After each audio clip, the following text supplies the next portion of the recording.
Hello there, everybody. I'm ENG7, and I'm back. I am back. Anyway, I'm back from Guatemala. I went with my wife and I went there with my mom. Well, with my wife.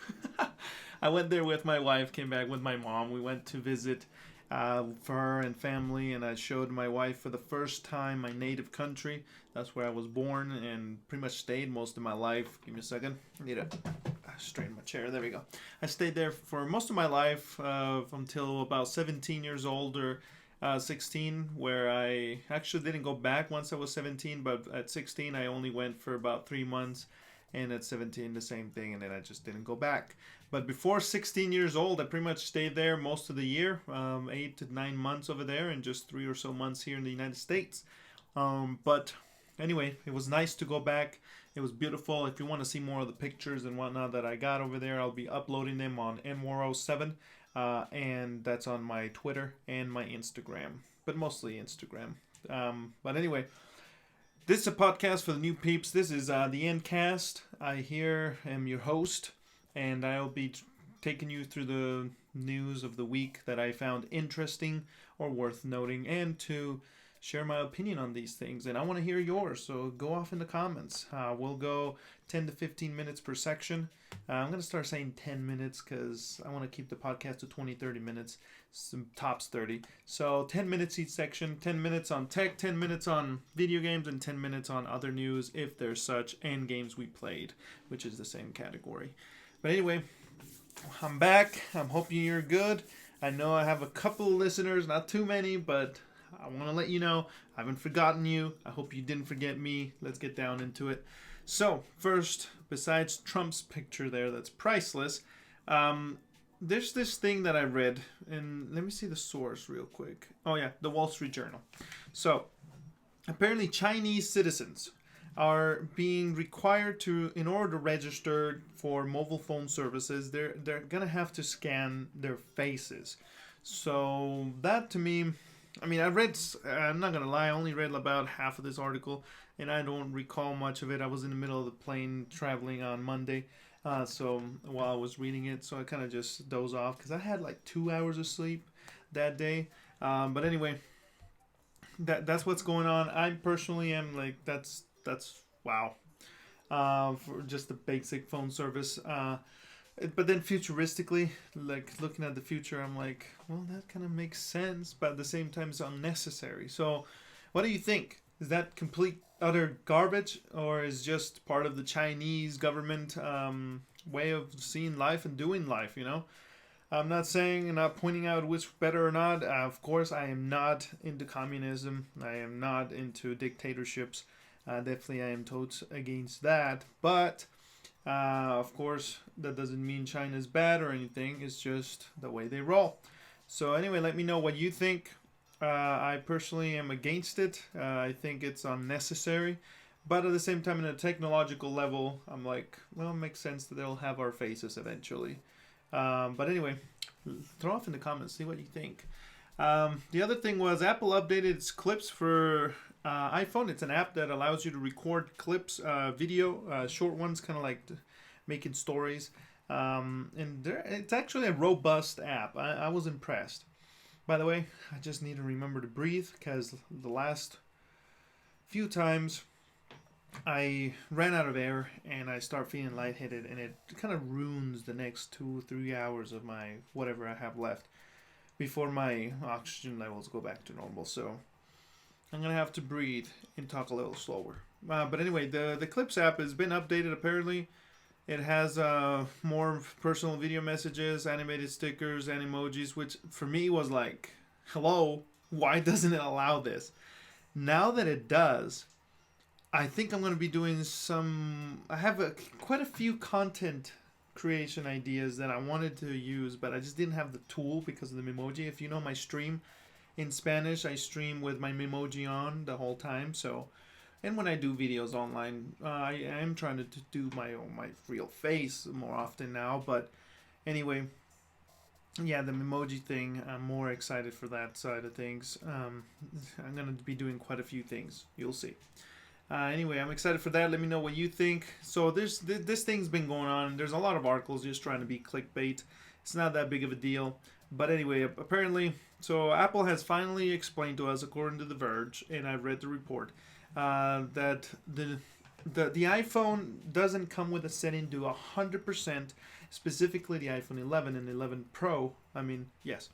It's because of the new ultra wideband chip, the one that allows you to point your phone at another iPhone that has that chip, and then that way you can directly airdrop to that specific phone by just pointing to it rather than having to look for the person in your list of airdrop possibilities. Anyway, apparently that chip location data cannot be turned off strictly by the user, and so it got lots of backlash and whatnot. But being Apple, sorry, I just remembered a bug on my camera that would pause the video after 4 to 5 minutes, and it has not been doing that right now. So that's a plus. Anyway, so apparently Apple will release an update, and I think it comes with a new beta that came out today, 13.3.3. Beta. Wait, was it that? Yeah, I think that's the number. But anyway, it's beta 3 or 4 on developer beta, and that it comes, I think, if I'm correct, with the toggle to turn that off, so you can completely go off the grid if that's how you roll. But anyway, it's not that big of a deal, people. Relax. iPhone's still miles ahead of Android when it comes to privacy, location, sharing options, and how much control you have over it. But anyway, that's that. I wanted to watch this commercial. I was going to watch it before this, but I actually spent and ate a cupcake with my wife and some nuts. And so, yeah, we both ate nuts. And so, anyway, I wanted to watch it. I didn't before the podcast, so I apologize. But I was just interested in the Snowball trailer shot on iPhone 11 Pro. The reason why I'm mentioning this is because, oh, by the way, the source is Deep Preview. I do a lot of shooting, and my only camera, besides the recordings I get from capturing video on the Elgato on my gaming, is from the iPhone 11 Pro Max. And it's my goal is to find out if it satisfies and it provides a good enough high quality or good quality level of recording for my videos. I'm going to try the mic in the next couple of days, but for now I'm still using my Blue Yeti. I wish I had the new MacBook Pro. That'd be dope with that microphone. I've seen some videos done with it, and it's dope. But anyway, the reason why I wanted to mention this is because I do all my shooting on iPhone 11 Pro, and I believe that we can have high-quality YouTube content, or any content really, that requires recording with mobile cameras, specifically the iPhone 11 and 11 Pro. And I believe also, I don't know about the Android side, but more than likely, of course not the Pixel 4. Anyway, John Wick, Deadpool's director, apparently shot this trailer, so I really want to watch it, and I invite you to do so, and let me know what you think. Do you think we can have, someone can truly have a YouTube channel, for example, and pull it off and be making a living out of it, like higher wages than McDonald's per se, a month, have a decent living, with just shooting videos with iPhones? Is that a possibility? Let me know what you think. I believe so, and I want to find out, so I'm going to go for it. Anyway, this other thing that I did not like was Apple, according to Drive News, it might be forced to install, and Mac Rumors and 9 to 5 Mac has reported on this, but I couldn't find the article on Apple News. So anyway, July 1st, 2020 is when affirmative action makes it so that Russian developers are to be allowed to put pre-installed software, Russian-made apps on mobile devices sold in the country. I am completely against that. That kind of shiz is what I don't like. And I hate pre-installed stuff. I understand iOS comes with its own pre-installed, and Android does too. But honestly, you can just use whatever else. Of course, Apple is a little more restrained as to what you can add, but if you really have issues with that, just go with Android. But anyway, I'm completely against pre-installed bootware. Bloatware is just garbage most of the time. And Apple has said apparently that they might pull out of the country, that they are not afraid to pull entirely off Russia.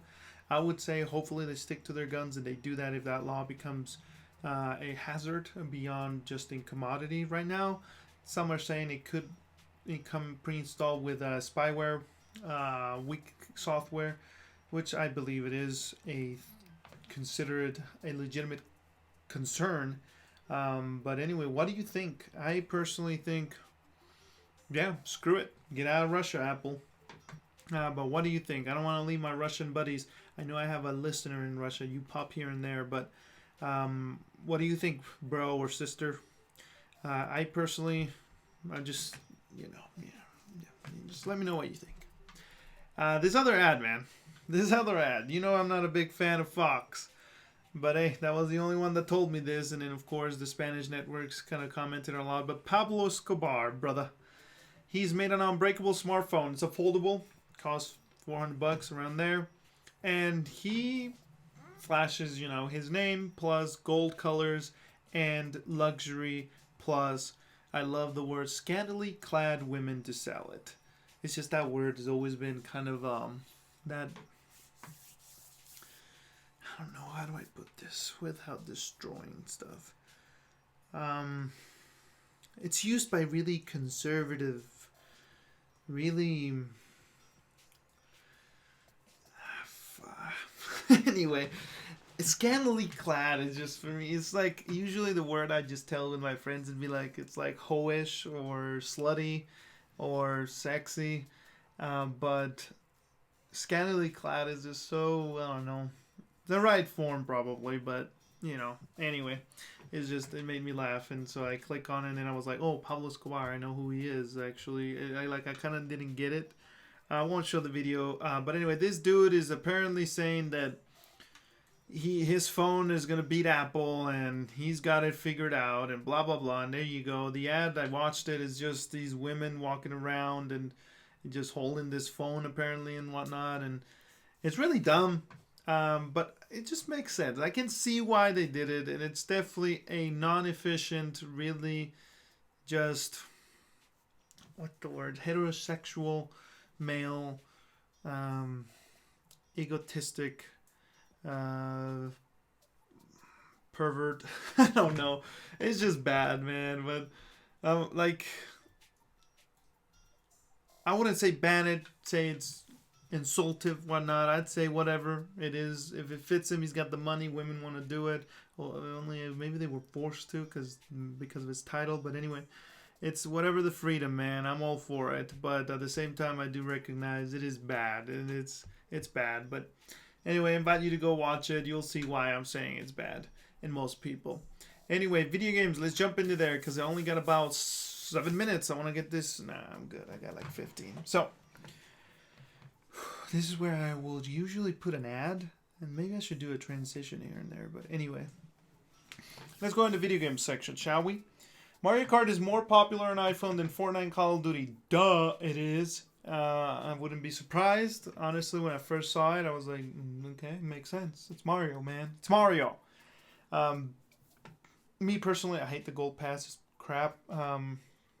But anyway, Mario Kart makes sense and it's more popular than Call of Duty and Fortnite. It's a lot more. Fortnite's mobile scheme for building, unless you do claw or dedicate, that's your sole game, and you have the passion to burn through 2 fingers and learn the muscle memory to go at it, and you're just special. Yeah, it just doesn't work for me. At least for anybody, I think competitively, you just can't really do it unless you have a controller. You do claw and or the actual accessories to do it. And then Call of Duty is definitely more accessible than Fortnite on mobile, I believe so, but it's still higher skill gap than Mario Kart. Mario Kart Tour, it's not bad. I actually enjoyed it, and if you watch my first impressions video, I enjoyed the game. I thought it was the one-handed use is unique. It fits it. Of course, I just don't like how laid back it is. Honestly, just too boring for me. Too laid back that I just kind of, But anyway, I think it's good. But yeah, Mario Kart, Fortnite, comparing those games, it's apples and oranges, man. Mario Kart, good for you, man. Go for it. As you can see, the list is here. Mario Kart, then Color Bump, never played it. Aqua Park, never played it. Number 4 is Call of Duty Mobile. BitLife, never played it. Polysphere, never played it. Wordscapes, never played it. Fortnite, I've played it. Roller Splat, never played it. 10, never played it. Amaze, never played it. If you played these and you like them, let me know why. But I personally don't care because they're just... Most mobile games, if you've listened to a while, they're just lame. But anyway, let me see. That was the top best free games for iPhone and iPad. No, just iPhone. They had a different section for iPad list. And then the top best-selling paid iPhone games of 2019. Of course, Minecraft. Minecraft is number one. It's always there. Minecraft's just number one in mobile. And I like that. Nothing against that. Then we got Heads Up, which is good. I mean, I'm surprised it's still there, but it just works. I played it with friends and stuff. It's dope. Plague, played it. Bloons TD, never played it. Geometry Dash, I played Geometry Wars. And I actually kind of caught by surprise by Geometry Dash, but I think it's the same thing probably, right? Like a sequel. If I'm wrong, correct me. Rebel Inc., never played it. The Game of Life, never played it. Stardew and Bloons, never played it. And of course, number 10, Grand Theft Auto San Andreas. Of course it's good. It's good. Grand Theft Auto San Andreas is dope. But anyway, that's the list. And of course, we had the best of Apple's App Store rewards, and Sky, Children of the Light, got the best game of the year. And what was the other one? Hyper Light Drifter. Yeah, I don't know. I like spaced out. I just remember Sky, Children of the Light is good, people. I enjoyed it a lot, and I can recommend it. It is definitely, I haven't played it much, I'm not going to lie, but of course it's mobile. But it is good. It's quality. It's unique, for sure. The other thing I want to jump in, BGR said, the first leaked images of the PS5 prototype, the developer kit, where people can test their games on and develop them for the specific console, right?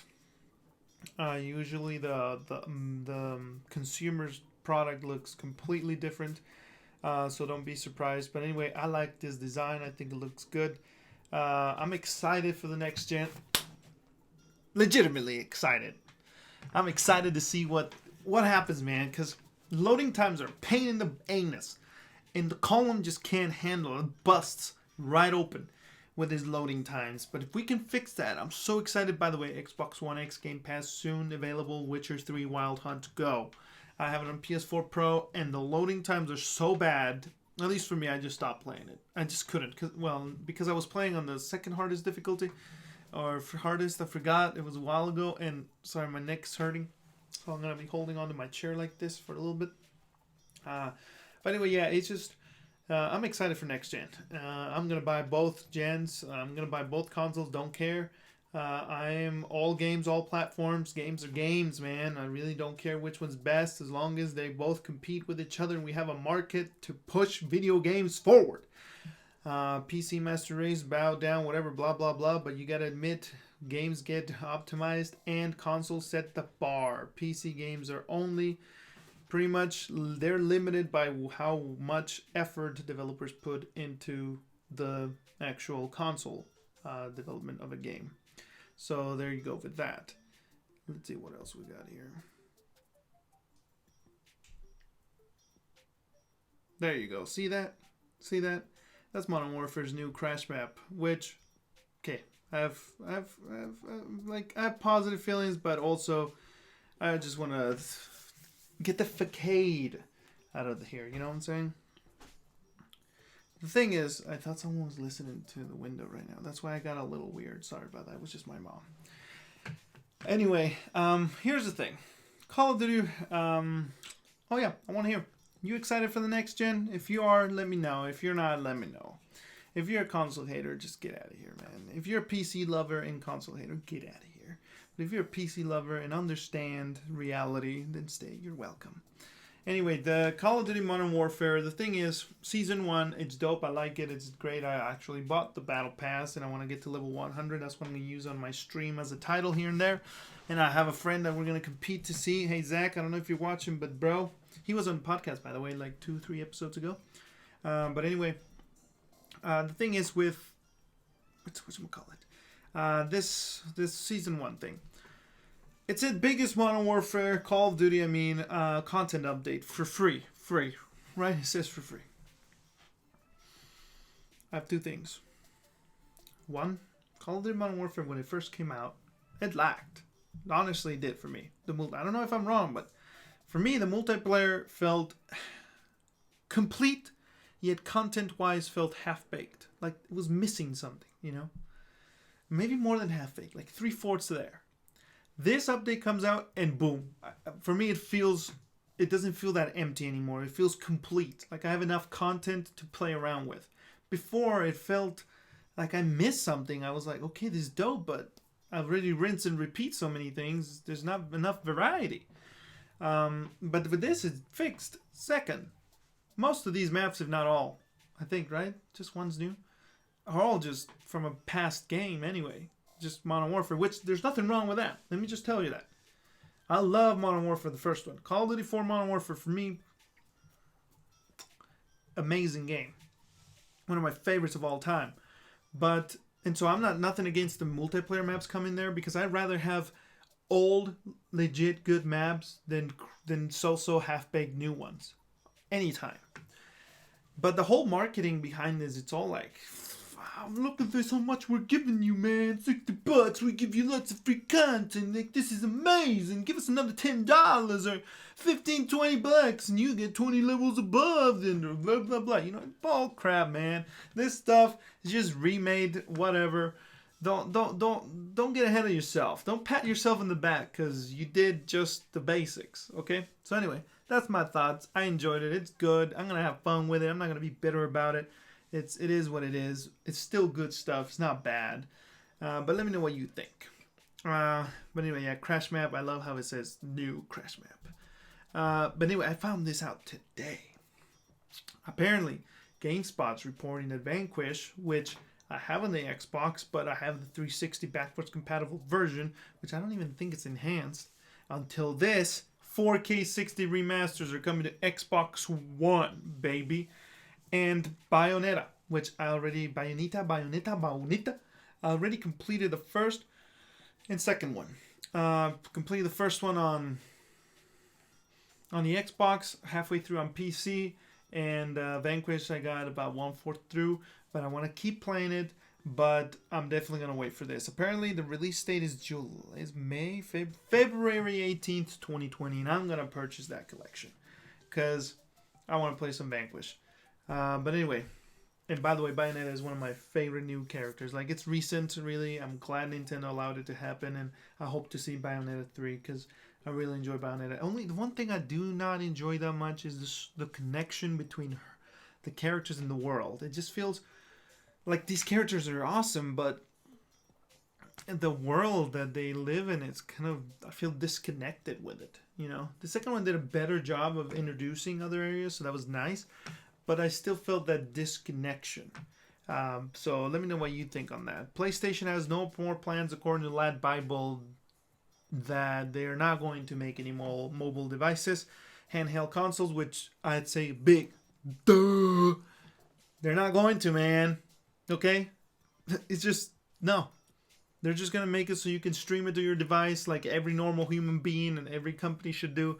The iPhone is way more powerful than anything they can develop, and they can outdo it much faster, even Android. So forget about it. Give up on your dreams. PS Vita was dope. No dual sticks on the first PSP was like, what the fit? But anyway, yeah. Apparently, also the Xbox One is apparently going to lose its file explorer. It's the one you use to manage your files. It was laggy, crumbly, it's half-assed, it's stupid. Get rid of it. So anyway, Season 1, I just got this article to kind of give you a bit of what it's going to come with. So let me just squint my eyes.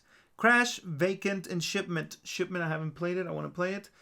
New Ground War map is Port. I want to play it because I'm kind of bored of the Ground War maps. Really, just 2, right? I think it was just 2, and it's kind of like... Gunfight is dope. More maps, the better. New modes are awesome. And new Special Ops, which part of me wishes... Now, I would have just gotten it on the Xbox. Oh, wait, never mind. I remember resolution's higher on the Xbox One X, but performance, I don't know as of this update, but before this update, it lacked. It was actually more stable on the PS4 Pro. So, never mind. Forget I said that.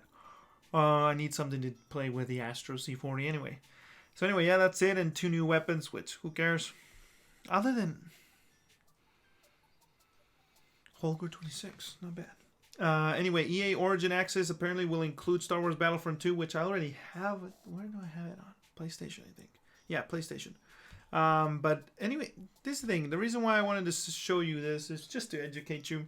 December 5th, Star Wars Battlefront 2 Celebration Edition, Sparklight, Breathridge, Deluvian, Super Hot is going to be in there, which is, I think, on the Game Pass already, so who cares? I already own it. December 19th, Wreckfest and Bloodstained Ritual of the Night. Bloodstained Ritual of the Night, I think that one's on Game Pass too, so yeah, that's that.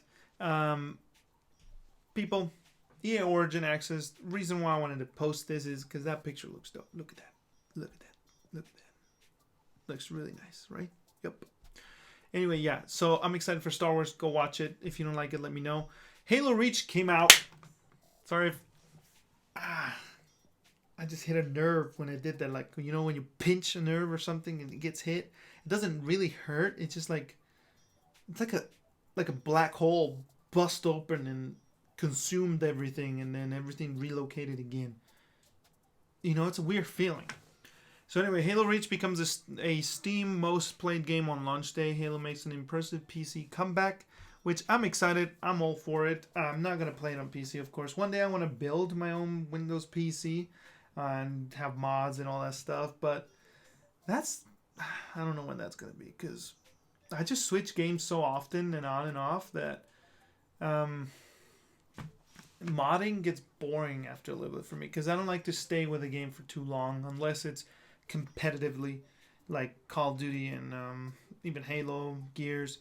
The competitive ones I stay, but I don't have no need to mod them. I don't really care for Horde or like Escape or Halo's Firefight. All those modes, they're good, but I don't never use them. So modding for me is pointless. It's fun though to watch and sometimes drop in there. But anyway, apparently Halo Reach is doing good. I honestly struggled to find a match yesterday when I first booted into it on the Xbox, so that was kind of a pain. But hopefully it's better today. I'm going to give it another shot. Running out of time here, so I'm just going to say Gears 5 Operation 2 release date December 11th, if I remember right. I don't think it's in this thing. And the video actually came out. I invite you to go watch it. It's going to have Bird. It's going to have... Cantus eventually, I think, starting next year.